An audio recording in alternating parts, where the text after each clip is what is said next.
아멘. 주 예수여, 형제 자매님들 기도 말씀처럼 우리 간절한 소원의 마음을 주님이 넣어주셨사오니 기도가 하나님 앞에 연락되어지고 하나님의 응답이 속히 임하여 형제 자매님들의 인생의 삶에서 주님을 참되게 만나고 살아계신 하나님과 동행하는 인생을 삶으로 지금까지는 모든 좌절하고 넘어지고 상처받은 영혼들이었지만 앞으로는 주님의 은혜만 의지하고 주님께서 선하신 뜻을 확실하게 이룰 것이라고 하는 믿음을 붙들고 생애를 잘 마감할 수 있도록 남은 생애 동안 인생 경영을 각자 잘 해서 하나님 앞에 자랑이 되고 영광이 되는 지체들이 되도록 오늘 또 말씀을 주실 때 엄히 꾸짖어 책망할 자를 책망하시고 반드시 위로가 필요한 영혼들에게 위로를 해주셔서 살아계신 하나님이 말씀으로 늘 우리의 삶 가운데 함께 계심을 다 믿어지게 하시고 그 믿음을 붙들고 자신의 인생 경영을 잘할 뿐 아니라 주위 사람들에게도 말씀을 잘 증거하고 전파해서 많은 사람을 다 주의 품으로 돌아오게 하는 인생 경험이 잘 마감될 수 있도록 지켜주시고 축복해 주시기를 주 이름으로 기도합니다. 아멘. 자, 오늘은 이제 에베소서 1장 말씀을 13번째 말씀을 나누는 시간이 됐어요. 오늘은 에베소서 1장 5절에서 7절 사이 말씀으로 말씀을 나가겠습니다. 자, 성경은 에베소서 1장 다 같이 펴셔서 5절에서 7절을 읽겠습니다. 읽습니다. 그 기쁘신 뜻대로 우리를 인정하사 예수 그리스도로 말미암아 자기의 아들들이 되게 하셨으니 이는 그가 사랑하시는 자 안에서 우리에게 거저주시는 바 그의 은혜의 영광을 장수하게 하려는 것이라. 우리는 그리스도 안에서 그의 은혜의 풍성함을 따라 그의 성량 곧 죄사함을 받았느니라. 아멘. 모든 사람이 성경을 이제 아는 사람이라면 읽고 다 은혜를 읽을 수 있는 은혜로운 말씀을 읽었어요. 오늘 말씀은 이제 선택 또는 예정이라고 하는 기독교계의 어떤 그 교리적인 잘못 때문에 많은 분들이 정말로 주님 앞에 나와서 구원을 얻어야 될 분들이 다 미끄러지는 그런 현상을 보면서 많은 것들을 생각해 볼 수 있는 그런 말씀이고, 우리가 인생사에서 아까 우리 형제 자매님들 기도 말씀처럼 이 생에 잠시 잠깐 보내어진 모든 인생은 슬픔 후 애굽에 보내어진 상태이기 때문에 세상에서 무언가 낙을 찾으려고 발버둥을 치면 더 깊은 불물 속에, 풀무불 속에 떨어지는 것들을 우리가 삶의 체험을 통해서 다 하게 마련입니다. 뭐든지. 그리고 평상시에 뭔가 쏠쏠 된다 싶을 때 그때는 모든 인생은 다 무조건에 빠져있는 중이기 때문에 한계를 지나쳐서 조금만 더 자꾸 이게 사람 속에서 그런 유혹을 받기 마련이기 때문에 조금만 더 하다가 결국은 알고 보면은 회복할 수 없는 깊은 구렁텅이로 추락시키는 것이 마귀의 장난인 것을 우리 인생사에서 여러 번 경험을 하고 도저히 자신의 힘으로는 나올 수가 없을 때 그때 주님 앞에 눈물을 흘리면서 무릎을 꿇고 내가 너무 하나님 앞에는 교만하고 큰 죄인이었노라고 자백하게 하시고 그 고백을 기쁘게 받으신 하나님께서 사람을 바로 세워서 당신 자신의 형상과 모양으로 만들어서 하나님 나라의 후사로 세워서 궁극적으로 그 나라를 유업으로 물려주고자 하는 선하시고 기쁘신 뜻을 우리 인생사에서 계속 실행해 가고 계시는 하나님의 전능하신 손길을 다 경험하게 됩니다. 그런데 그런 내용들이 즉 각 사람 나 자신의 자서전이 성경 이야기이지만 이런 것들을 가르침을 받을 때 남의 얘기를 듣고 또는 먼데 사람들의 얘기를 듣고 이렇게 흘려버리는 경향이 너무 많아서 말씀은 많이 들었어도 이 말씀이 나의 구원의 말씀으로 믿음의 말씀으로 화합되지 않는 경향이 너무나 많은데 오늘은 이 말씀을 들을 때 모두가 다 마음 중심을 열고 하나님을 향해서 내가 얼마나 교만한 자였었고 얼마나 무지한 자였었는지 이런 것들을 깊이 깨닫고 고백하면서 주님 앞에 나갈 수 있는 축복이 다 있기를 바랍니다. 아멘. 자료를 해드렸는데 자료 말씀으로 바로 들어가는 것이 좀 어려운 면이 좀 있겠다 싶었는데 일단은 에베소서 1장 5절 그 예조마사라는 단어의 뜻을 살펴보겠습니다. 문자적으로 의미는 표시해두었다, 미리 찍어두었다 그런 뜻으로서 이제 속세에서 청년 때 친구들에게 어떤 처녀를 자기가 이제 마음에 품고 있는 경우에는 불안하니까 아무개는 내가 점 찍어놨으니까 너는 건들지 말아라. 이런 친구들은 이제 남자들은 그런 이제 뭐 농담 아니라 사실은 그게 굉장히 깊은 진심이지요. 자기가 그녀를 좋아하니까 그녀를 자기는 지키고 싶은데 그 곁에 친구들이 이렇게 에워싸여서 불안하니까 하는 말이죠. 그런 용어입니다. 예정이라는 말은 하나님이 형제 자매님들을 점 찍어놨다 그런 말이에요. 그러니까 이 세상 잡기들 귀신들이 형제 자매님들을 근접하는 것을 하나님이 굉장히 싫어하시는 거예요. 자기의 것으로 취하기를 원하시니까 그런 용어입니다. 그 다음에 4절에서 이미 언급이 됐을 때 그 창세기 1장 26절과 28절에서 하나님이 우주 만물과 만상과 만사들을 다 창조하시고 경영하시는 가운데 특히 하나님 자신의 형상과 모양으로 만들어서 모든 생물을 다스릴 구원의를 부여하고자 하는 남자와 여자를 창조하실 때 하나님께서 우리의 형상과 우리의 모양대로 사람을 만들고 그들로 모든 생물을 땅을 정복하며 다스리게 하자. 모든 생물을 다스리게 하자. 이렇게 계획을 했다는 거예요. 그래서 오늘 이제 에베소서의 말씀에 따르면 11절에 나오는 말씀인데 모든 일을 그의 뜻의 결정대로 일하시는 이의 계획을 따라 우리가 예정을 입었다. 이렇게 했어요.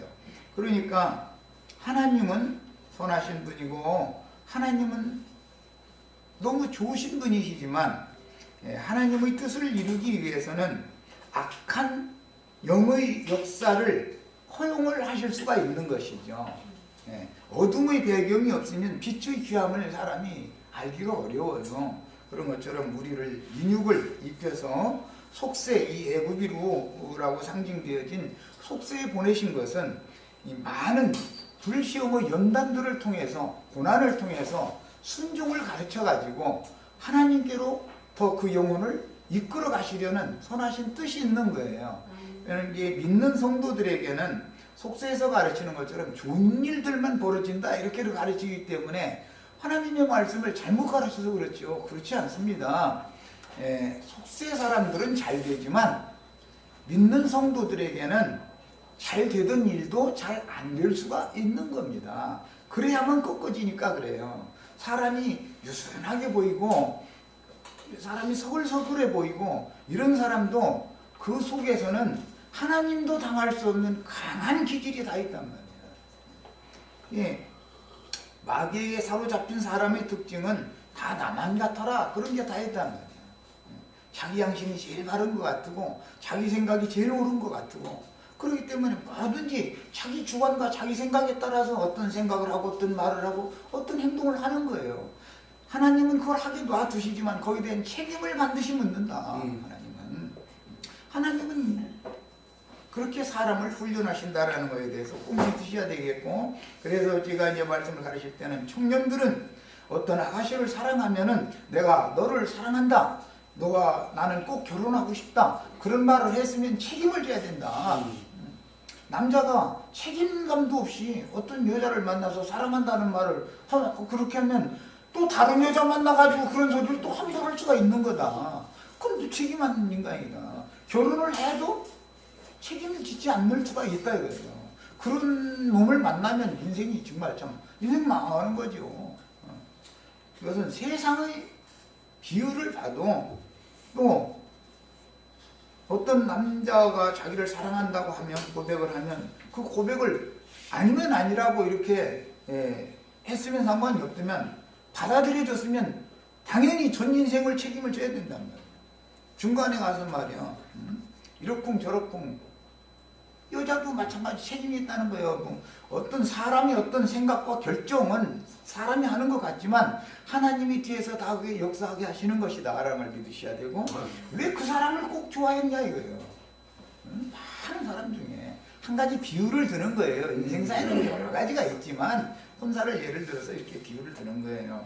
그러면 어떤 생각과 어떤 말을 해서 서로의 의견이 투합이 돼서 일치가 됐으면 당연히 두 사람 사이에는 이제는 앞으로는 책임이 당연히 따오게 돼 있는 것이다.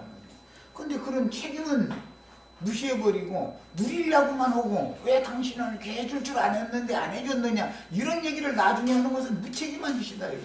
사람이라는 건 여러 가지 변수가 있을 수가 있고 인생사라는 것은 사람이 생각하는 대로 다 이루어지지 않을 수가 있다. 그럴 때도 자기가 한 말 때문에 자기가 그 부부의 연을 맺는다는 게 얼마나 중요한 약속이냔 말이에요. 언약을 맺었으면 당연히 그까지 책임을 져야 되겠냐는 말이에요. 인생상 이건 비유예요.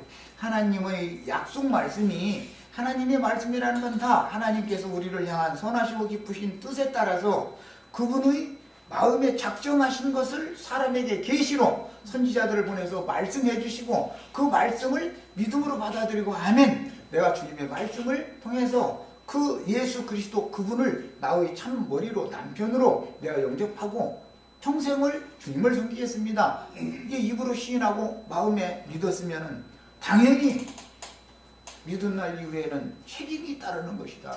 하나님은 그 책임을 반드시 다 하시지만 인간은 이걸 잘 안 하려고 한단 말이에요. 중간에 가서. 이제 이런 것이 성경에는 많은 문제가 일어납니다. 이런 하나님 말씀을 통해서 인생사를 배워서 인생을 모르면 성경을 모르는 거예요.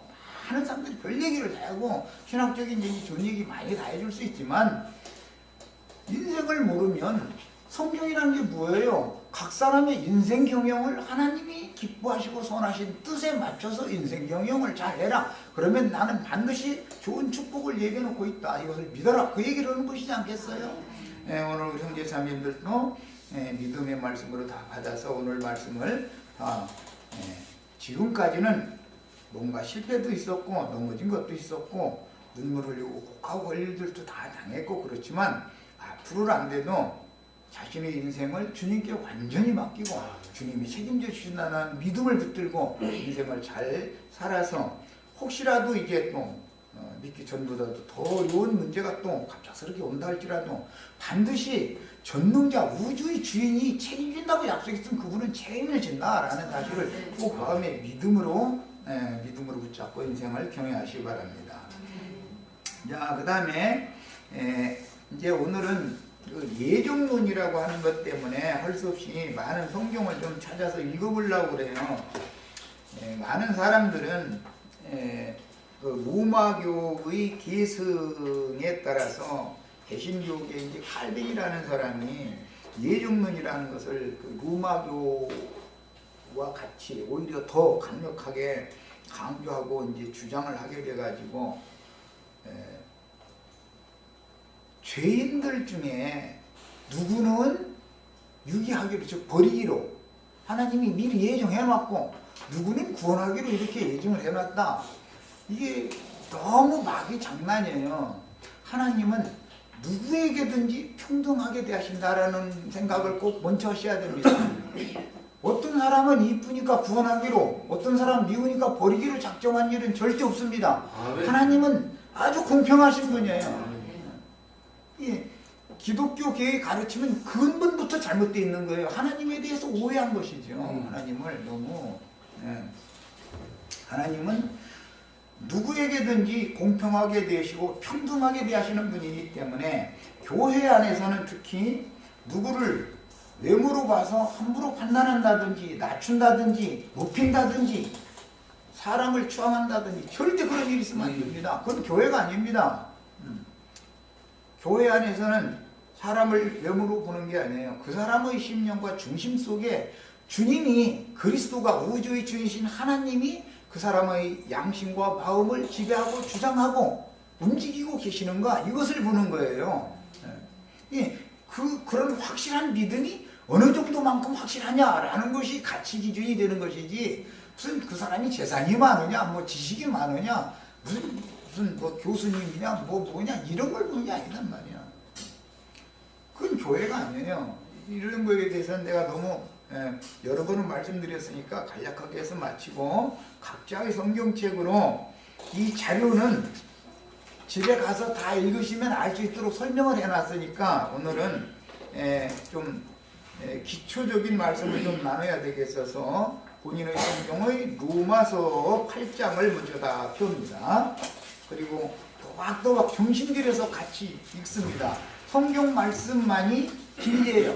성경 말씀은 이 말씀을 믿음으로 받아들인 사람에게 그대로 응하는 거예요. 아멘. 이 성경이라는 건 남 얘기가 아니라 나의 자서전이란 말이에요. 내 얘기를 하는 거예요. 성경이라는 건 전부 다. 그런데 나를 통해서 주님의 영광을 나타내게 하기 위하여 교회로 함께 건축하게 하는 거예요. 로마서 8장 8절에서 14절 사이를 읽겠습니다. 자, 읽습니다. 육신에 있는 자들은 하나님을 피할 수 없습니다. 사람이라는 것은 육신에 있는 사람도 있을 수가 있고, 이건 생각을 말하는 거예요. 사람의 생각이 육신적인 생각에 따라 살 수도 있고, 영에 있는 사람, 영의 생각을 따라 살 수도 있다.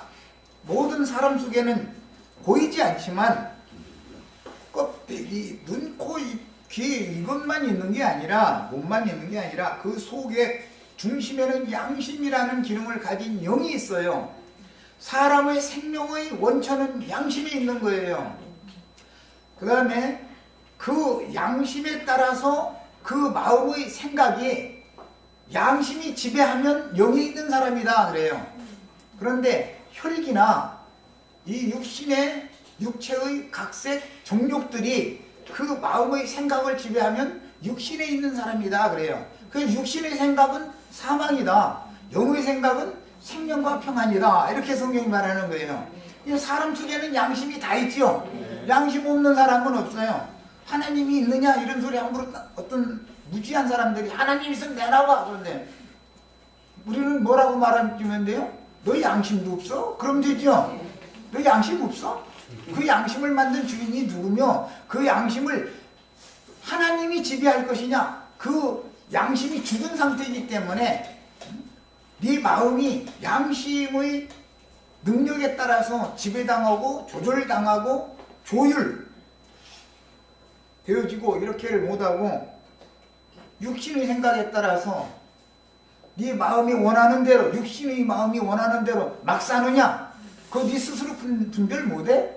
어떤 신이 와서 너를 지배할 거냐에 따라서 이 세상신 마귀가 너를 지배할 것이냐, 속사람을, 양심과 마음을 누가 지배할 것이냐에 따라서 영에 있는 사람, 산 사람이 될 수도 있고, 죽은 사람, 육신에 있는 사람이 될 수도 있는 것이다. 육신대로 살면 반드시 죽게 돼 있는 것이다. 이게 성경 이야기다. 이런 것을 얘기를 꼭 해주셔야 돼요. 사람을 만나시면. 하나님이 있는 걸 우리가 무슨 재주로 보여줍니까? 나는 이제 그런 사람 만나면, 당신이 하늘 끝까지 가서 별이 몇 개인지 당신 다 세어봤어? 공기가 몇 리터나 되는지, 물이 지금 몇 리터나 되는지, 우주의 포기가 종류가 몇 가지인지, 짐승 종류가 몇 가지인지, 바다의 물고기 종류가 몇 가지인지 당신 알아? 뭐 그렇게 하는 것이 많아가지고 그러냐고. 난 이제 막 이런 얘기를 이제 하기도 하는데, 사람들이 무지하기 때문에 하나님의 존재 자체를 무시해버리려고 그런다 이거예요. 당신이 말이야, 감기 걸리면 어떻게 가래가 밖으로 나오지 그거나 알아? 난 이래.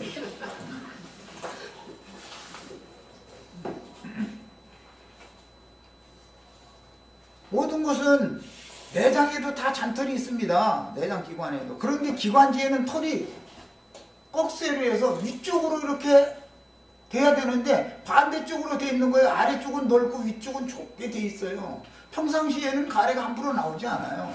그러다가 가래가 차면 딱 열려가지고서 막았던 마개가 딱 열려가지고 밖으로 그 미끄럼틀로 되어 있는 잔토를 통해서 가래를 내뱉게 만들어 놨단 말이에요. 그렇게 지혜롭게 누가 창조해 놨어? 네가 그런 것까지 다 계산해서 말이요. 너 사람 창조할 수 있어? 그렇게 말하면 그렇게 꼭 얘기해 주시기 바래요.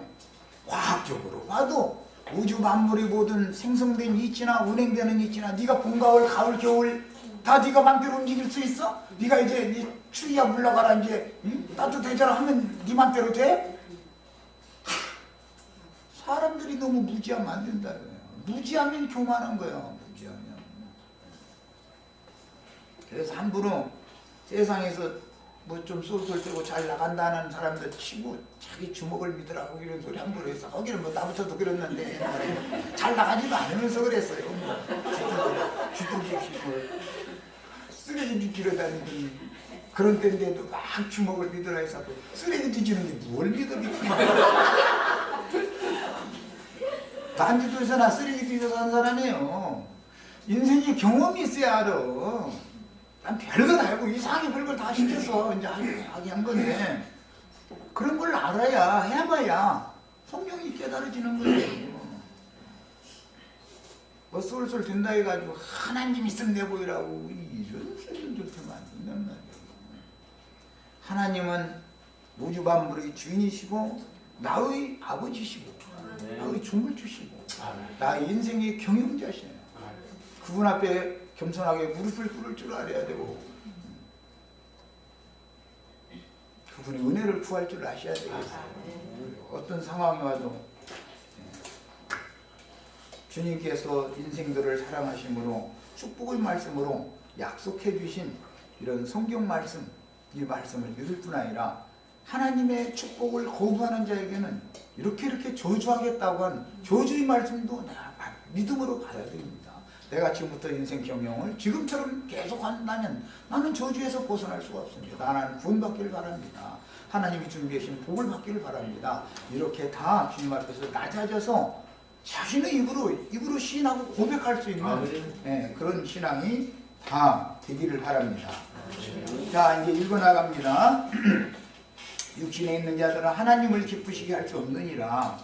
육신에 있는 자, 하나님이 어디 있느냐 환자들은 하나님을 기쁘시게 할 수 없는 거예요. 이게 하나님의 뜻이 아니에요. 만일 너희 속에 하나님의 영이 거하시면 너희가 심에 있지 아니하고 영에 있나니 누구든지 그리스도의 영이 없으면 그리스도의 사람이 아니라. 내 속에 영을 지어주신 것은 그리스도의 영혼과 내 영이 연합되어져서 하나님의 영에 의해서 나의 양심의 지시를 따라서 1분 1초 매 순간 모든 것들의 판단 결정을 내 맘대로 하지 말고 영의 지시를 따라서 결정해라. 생각하고 말하고 행동을 취해라. 이걸 목적으로 나를 지어놓으셨다는 걸 꼭 이 시간에 깨달으셔야 되겠어요. 그 다음에 또 그리스도께서 너희 안에 계시면 몸은 죄로 말미암아 죽은 것이나 영은 의로 말미암아 살아있는 것이니라. 좀 어려운 말인데 이것은 양심상으로 죽은 사람은 이미 우리는 사망선고 아래 있는 자다. 원문대로 직역하자면 그런 뜻이에요. 몸이 죄로 말미암아 죽었다는 이 육의 몸이 죽었다는 말이 아니라 양심이 죽은 자는 몸도 이미 다 죽은 거다 그런 말이야.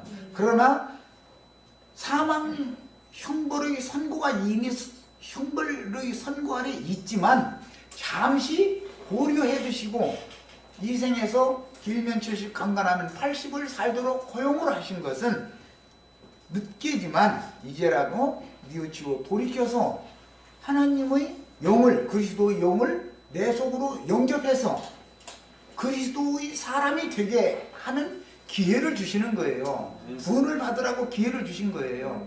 우리가 지금 이 생에 살아있다는 것이 이게 은혜의 때다. 이게 구원의 날이다. 이 생을 떠나면 은혜가 없어요. 이 생을 떠나면 구원이 없어요. 이 생에 살아있는 동안만 이런 구원의 말씀, 은혜의 말씀을 전하는 선지자들과 모세를 만날 수가 있는 거예요. 이 생을 떠나면 그런 사람들이 없어요. 그리고 오직 지옥사자들, 마귀의 사자들에 의해서 영원토록 계속해서 불의 다스림만 받는 거예요. 그게 꺼지지 않는 불못에 던져놓는다. 표현을 이렇게 했어요. 인간의 정신세계를 다룬다 그런 말이야. 양심세계, 마음의 세계가 어디에 두고 사냔 말이야.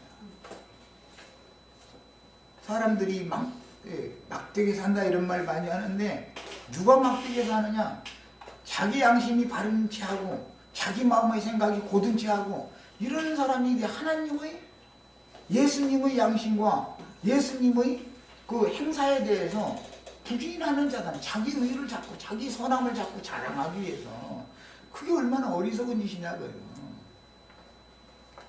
그 다음에 예수를 죽은 자 가운데서 살리신 이의 영이, 예수를 죽은 자 가운데서 살리신, 우리가 죽은 자였었다라는 인식을 잘 아셔야 돼요. 우리가 예수 그리스도의 영을, 야의 영 안에 영접해서 주와 합하여 한 영이 되기 전의 사람은, 즉 믿음으로 영접하기 전의 사람은 다 죽은 자들이었다는 거예요. 그래서 죽은 자들 가운데에서 예수님이 최초의 부활로 살아나신 첫 번째 하나님의 아들이었기 때문에 받아들이라 그런 거예요. 우리는 그러니까 이제 그 지체에 많은 아들들이 된 것이죠. 자, 영이 너희 안에 거하시면 그리스도 예수를 죽은 자 가운데에서 살리신 이가 너희 안에 거하시는 그의 영으로 말미암아 너희 죽을 몸도 살리시리라. 앞에는 죽은 몸 이야기가 나왔는데 나중에는 죽을 몸이라고 그랬죠. 그러니까 양심상 죽은 사람은 이미 몸도 흉벌 심판 안에 죽은 몸이 하나님이 보시기에는 죽게 돼 있어. 반드시 어느 날인가는. 그러니까 그러나 앞으로 죽을 몸이라는 말이 또 나왔다는 뜻은 기한을 조금 허락해 주셨다 그런 말이에요. 그래서 이 생에 살아있는 동안은 우리가 하나님의 말씀을 듣고 정말로 진솔하게 자기 자신의 상태를 뉘우치고 돌이키면서 주님 앞으로 와야 되는 것이란 말이에요. 우주의 주인 앞으로 와서 내가 얼마나 교만한지, 은혜를 입은 사람이 첫 번째 고백은 다 그거예요. 난 교만한 자였습니다. 이게 딱 나와야 되는 거예요. 당연히 그게 나오게 돼 있어. 그리고 나의 의와 나의 옳음과 나의 선함과 내 양심만 같아라 이런 얘기 함부로 한 거에 대해서 뉘우쳐야 된다는 거예요. 내가 양심이 바른 사람이 아니었어요. 내가 세상적으로 육신적으로 나에게 뭔가 이론이라도 들어올 만한 일이 있으면은 그 사람 높여주고 그 사람 칭찬해주고 나한테 이론이라도 뺏어갈 사람인가 싶으면은 거기에 탁 벌리던 사람이지 누구 그렇게 양심 바른 사람이요. 그냥 여러 가지 경우가 있겠지만은 비유를 한 가지를 예를 드는 거예요. 인간이란 이렇게 약한 거예요. 인간이 강하게 아깝겠어요. 하루에도 손바닥 뒤집듯이 이게 뒤집어지는 게 얼마나 많았냔 말이요. 하나님은 그렇게 않습니다. 절대로. 옳은 것은 옳다 하고 아닌 건 아니다. 하나님은 다 걸어버리지. 상황에 따라서 양심이 자꾸 이렇게 움직이고 이렇게 그러지 않습니다. 그건 죽은 양심이가 그런 거예요. 그 다음에 그러므로 형제들아 우리가 빚진 자로 돼 뭐에 대해서 빚을 졌느냐? 죄빚으로 말미암아 사망의 형벌을 하나님 앞에 선고받고 있는 상태였다 그 말이야. 빚진 자로 돼 육신에게 져서 육신대로 살 것이 아니라 너희가 육신대로 살면 반드시 죽을 것이로되 이것은 영만 죽는 게 아니라 몸은 뭐 당연히 죽게 되어 있는 것인데 영이 둘째 사망에 들어간다. 지금 현재 죽은 자가 살아날 기회를 주셨음에도 불구하고 복음을 영접하지 않으면 그냥 죽은 채로 놔뒀다가 다음에 죽음의 세계로 던져지는 것은 둘째 사망이다 그래. 거기서는 절대 나올 수 없어. 현세에서는 죽은 자라도 건짐을 받을 수가 있는 은혜의 기간이다 그런 말이에요. 자, 그 다음에 육신대로 살면 반드시 죽을 것이로되 영으로서 몸의 행실을 죽이면 살리라. 이 말은 양심의 소리를 들어서 살아라 그 말이야.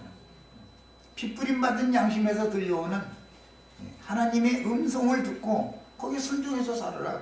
이것을 배우는 것이 그렇게 힘들어 모든 인생이.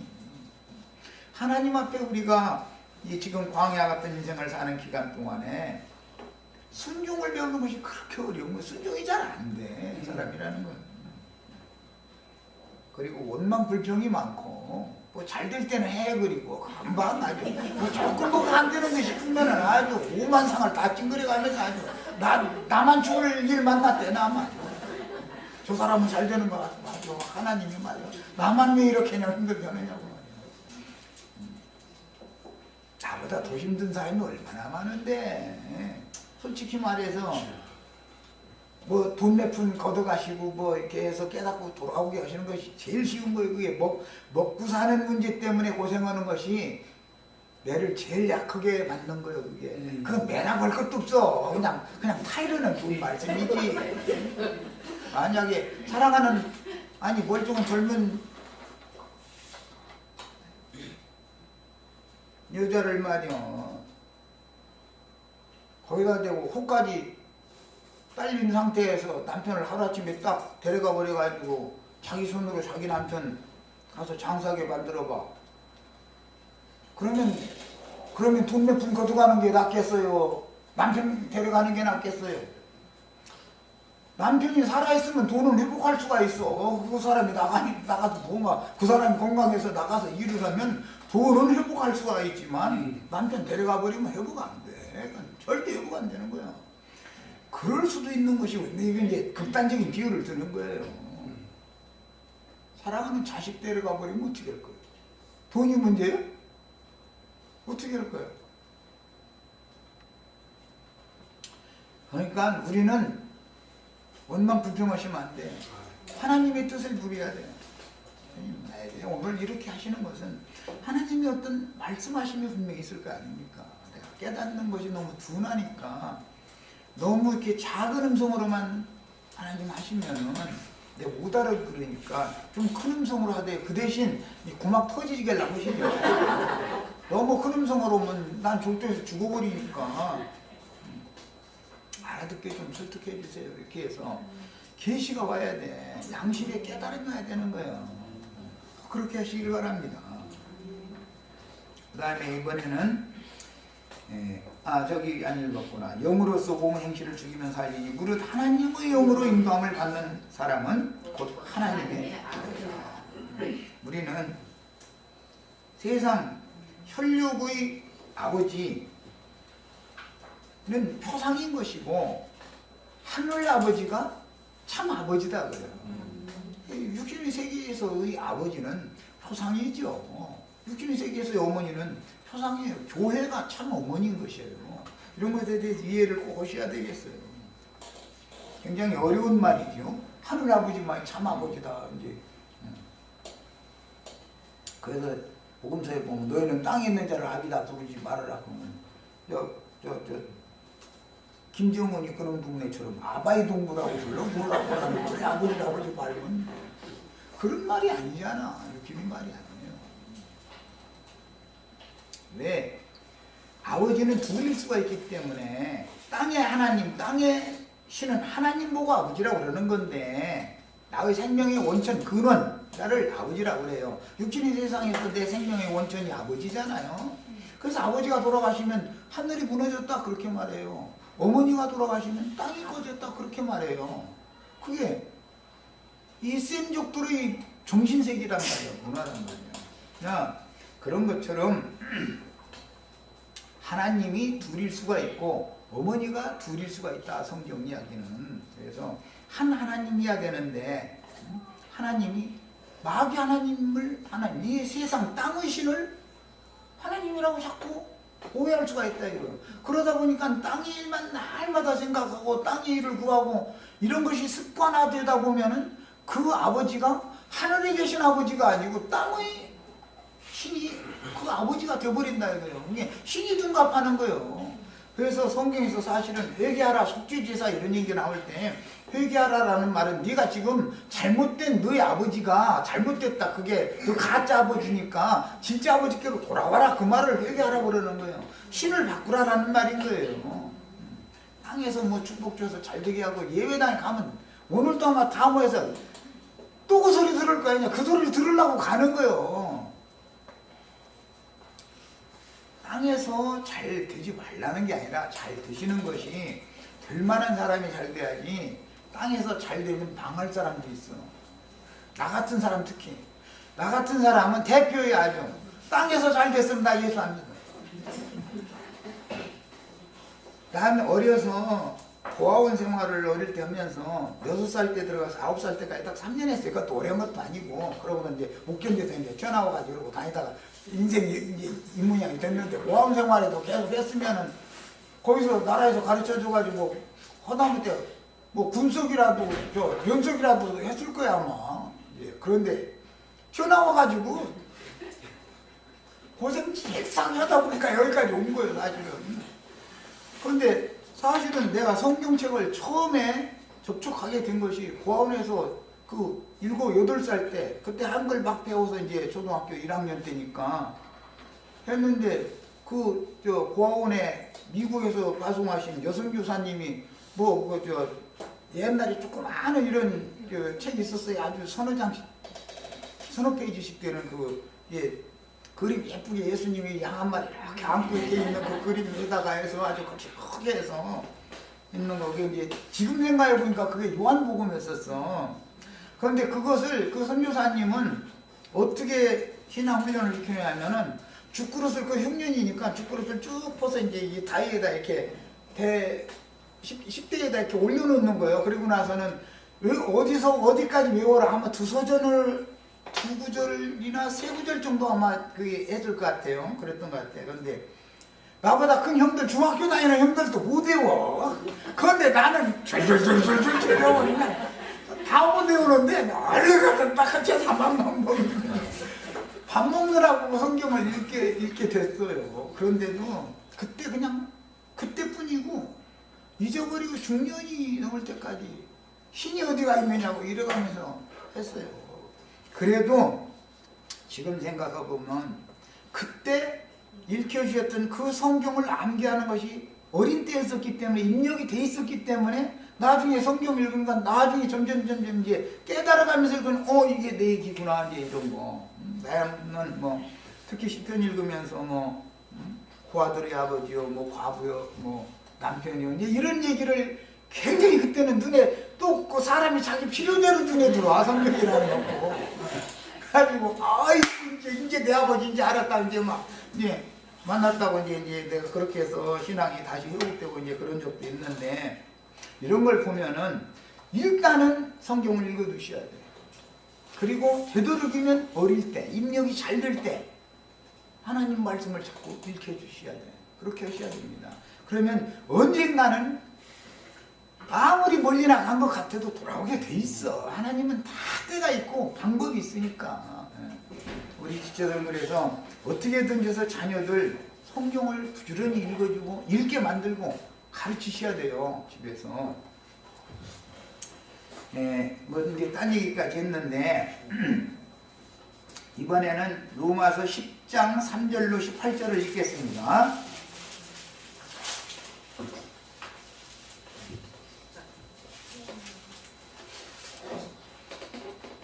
하나님의 의를 모르고 자기 의를 세우려고 힘써 하나님의 의에 복종하지 아니하였느니라.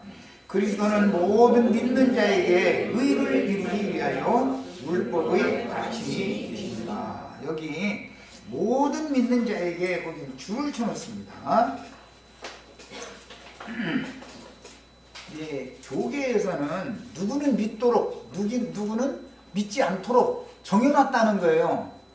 그래서 이제 내가 이제 그런 소리 하는 사람 보고 말이야, 왜 그렇게 싸가지 없는 하나님을 믿냐? 네가 믿는 하나님은 정말 못된 하나님이다. 아니 믿지 못하도록 정해놓고 나서 심판대에서 심판한다고 그러니, 아니 믿지 말라고 해서 안 믿었는데 상을 줘야지. 믿지 말라고 말 잘 들었잖아. 믿지 말라고 해서 안 믿었으니까.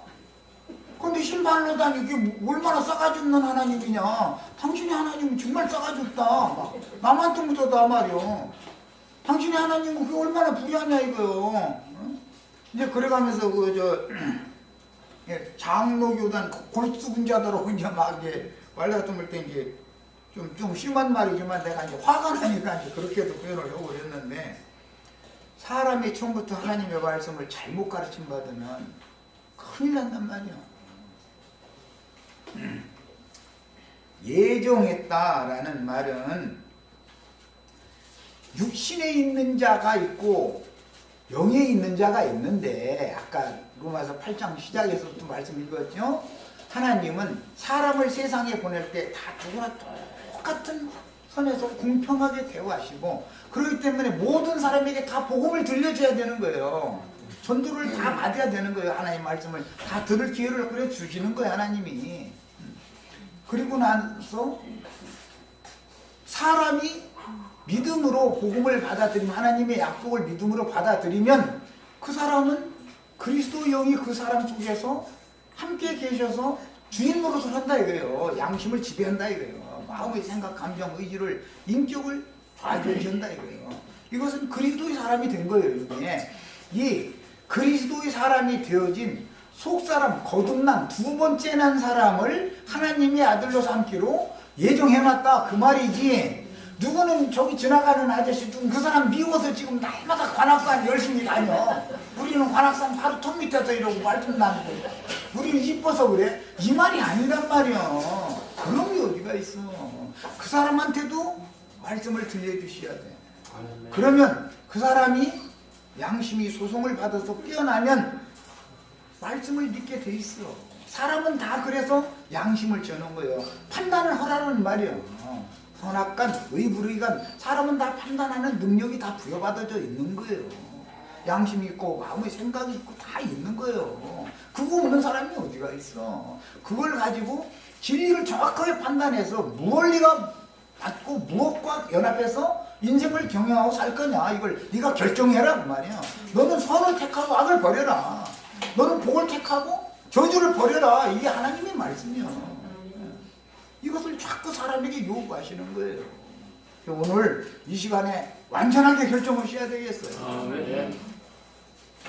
그래서 모든 믿는 자에게 의를 이루기 위하여 라고 그랬어요. 그 다음에 모세가 기록하되 율법으로 말미암는 의를 행하는 사람은 그의 의로 살리라 하였거니와. 그런데 이게 참 문제죠. 이게 사람들 얘기하면 그 인간이 양심도 팔아먹었더만. 그런 걸 우리 또 가끔 했죠. 믿기 전에는 양심 팔아먹은 게 누구였는데. 이게 만만해. 나는 팔아먹은 것은 고사치고 나 같은 사람은 용수철보든 독고물어져가지고 말도 그래. 나는 원래 어릴 때 자랄 때 그러는 건 맨 훔쳐먹고 뭐 그래야 살아남으려면 어떡해. 그러고 자랐으니까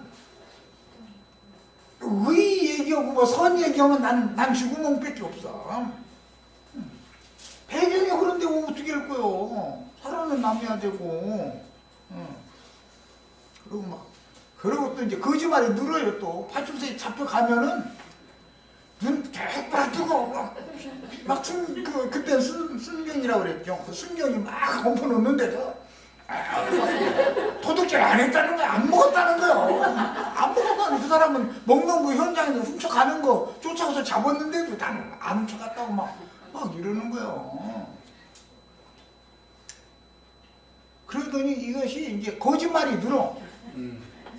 도둑질도 점점 이제 요령이 생기고, 안을 소리지만 창피한 얘기지만 훔치는 것도 요령이 생겨. 점점 몇 번 해보면 처음에는 막 벌렁벌렁하고 그러지, 몇 번 하면은 무감각해져가지고 우선 저거 갖다 먹는 거, 이거 생각은 오로지 그거밖에 안 나. 난 그런 거 다 살아봐서 인간이라는 것은, 인간의 구조가 어떻다는 거에 대해서는 난 정말 너무 잘 알아요. 그런데 우리 지체들은 그런 환경을 안 겪어봤기 때문에 이 말 실감이 안 나실 거예요. 그러나 나를 욕할 사람, 나한테 돌 던질 만한 자격 있는 사람이 세상에 하나도 없어. 그런 상황에 처해져 있지 않았기 때문에 하나님 은혜로 지켜주셨기 때문에 보존 받은 것 뿐이지, 그것만 해도 얼마나 감사한 일이야. 나 같은 사람처럼 이렇게 해서 하게 만들었으면 어떻게 할 뻔했어. 누구한테 돌을 던져, 누가. 그럼에도 살 자는 살고 죽을 자는 죽더라고. 기분 그 전염병이 그때 얼마나 많이 막 유행하고 그랬어요. 그런데도 길거리에서 더러운 거 저는 그런데 살려면 살더만. 아니 오늘날 우리 시체들 만나서 이런 소리 하려고 아마 살려놓으셨는가 봐.